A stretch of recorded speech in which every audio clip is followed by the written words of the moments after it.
Welcome to Uma's kitchen. வணக்கம், welcome to Uma's kitchen. எல்லோரும் எப்படி இருக்கீங்க? நல்லா இருப்பீங்கன்னு நினைக்கிறேன். உங்கள் எல்லாருக்காகவும் என்னுடைய ப்ரேயர் என்றைக்குமே இருக்கும். இன்றைக்கி என்ன பார்க்கலான்னா, நான் மார்ச்சில் செகண்ட் வீக் இப்போ ஃபஸ்ட் வீக்கோ செகண்ட் வீக்கோ நான் இங்கே போயிருந்தேன், கம்பத்துக்கு. என்னுடைய தங்கச்சி பையனுக்கு கல்யாணம், அதுக்காக போயிருந்தேன். அந்த கல்யாணத்தை பற்றி சுருக்கமாக நான் என்னெல்லாம் அதில் ரசித்தேங்கிறத மட்டும் உங்களுக்கு சொல்ல போகிறேன். எங்கள் பையன் பாம்பேலேருந்து வர்றக்கே 3:30 மணி ஆயிடுச்சு. காரில் உடனே நாங்கள் கொஞ்சம் நேரத்தில் ஈவினிங் டைம் கிளம்பி நைட்டு ட்ராவல் பண்ணி விடிகாலையில் கம்பம் போய் சேர்ந்து ரூம் போட்டுக்கிட்டோம்.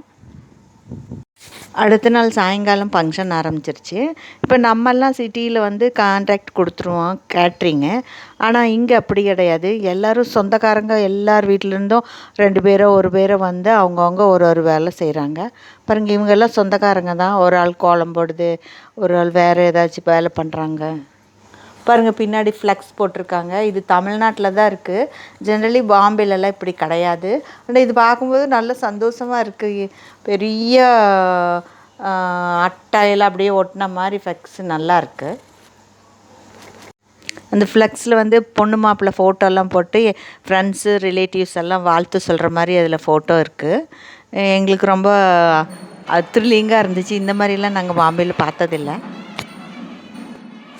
எங்கள் பையனுக்கு வேலை இருந்துச்சு, இருந்தாலும் அந்த காலையில் நேரத்தில் கொஞ்சம் வீடியோ எடுத்தாப்புல. ஆனால் ஒரே இடத்துல நம்ம சொந்தக்காரங்க எல்லோரையும் பார்த்து பேசி நல்லா ஜாலியாக இருக்கிறது எங்களுக்கு ரொம்ப பிடிச்சிருந்துச்சு. ஏன்னா பாம்பேயில் நாங்கள் தனியாக இருக்கிறதுனால இது எங்களுக்கு சொல்ல முடியாத ஒரு சந்தோஷத்தை கொடுத்துச்சு. ரொம்ப நாளாக இந்த மாதிரி நம்ம சவுத் இண்டியன் வெட்டிங் போகணுன்னு ஆசை இருந்துச்சு. இந்த மாதிரி இலை போட்டு சாப்பிட்ணுன்னு அது இங்கே எங்களுக்கு நிறைவேறிச்சு. பாம்பேலெல்லாம் இந்த மாதிரி எல்லாரையும் கல்யாணத்துக்கு கூப்பிட மாட்டாங்க. ரிசப்ஷனுக்கு மட்டும்தான் கூப்பிடுவாங்க. அவங்க ஃபேமிலி மெம்பர்ஸ் மட்டும்தான் வெட்டிங் போவாங்க. ஆனால் இங்கே அப்படி இல்லை. எல்லாமே நிகழ்ச்சிக்கும் நம்ம இருந்தது எனக்கு அது சொல்லவே முடியல. அந்த மாதிரி ஒரு இன்பமாக இருந்துச்சு.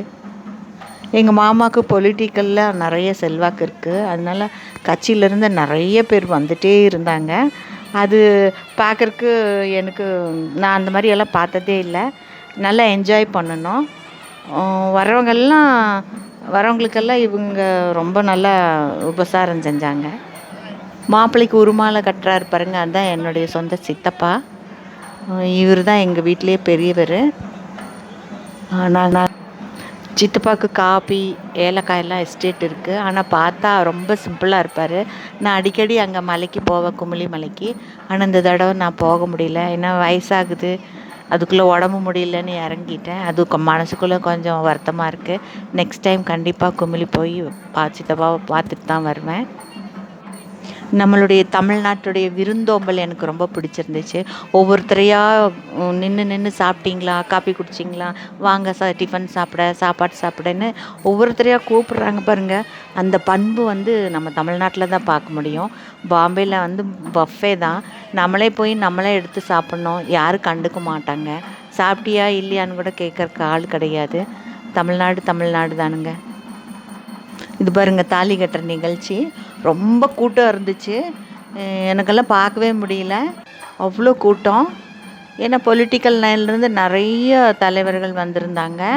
இந்த எல்லாத்தையும் ஒரே மேடையில் பார்த்தது ரொம்ப நல்லா இருந்துச்சு. நிறையா வீடியோ நாங்கள் கவர் பண்ண முடியல. ஏன்னா எங்கள் பையனுக்கு வேலை இருந்துச்சு. மதியத்துலேருந்து நைட் வரைக்கும் ஆன் டியூட்டியில் தான் இருந்தாப்புல. காலையில் நேரம்னால தான் இது எடுத்தது.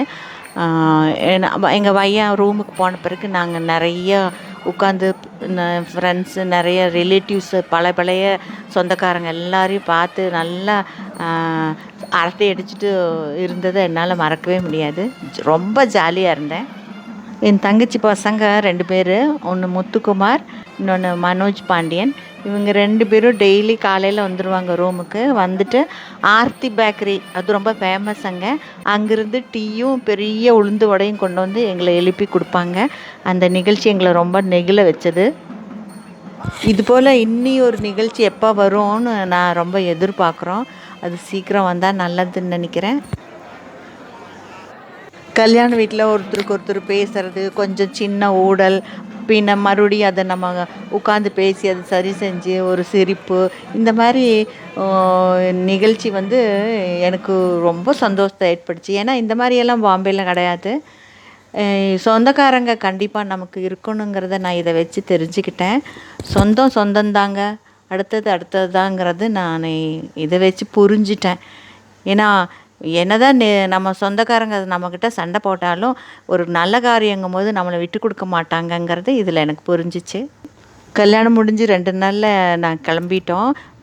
மூணார், தேக்கடி, குமுளின்னு. என் பையனுக்கு லீவில் இருந்தாலும் 2 நாள் எக்ஸ்ட்ரா எடுத்துகிட்டு 9 நாள் நல்லா நாங்கள் சுற்றினோம். அந்த வீடியோ வந்து இனி அடுத்ததில் நான் போடுறேன். அடுத்தடுத்து நான் ரசித்த ஈவெண்ட்டை உங்களுக்கு ஷேர் பண்ணியிருக்கேன். இந்த வீடியோ உங்களுக்கு பிடிச்சிருக்குன்னு நினைக்கிறேன். பிடிச்சிருந்தா லைக் பண்ணுங்கள், ஷேர் பண்ணுங்கள், சப்ஸ்கிரைப் பண்ணுங்கள்.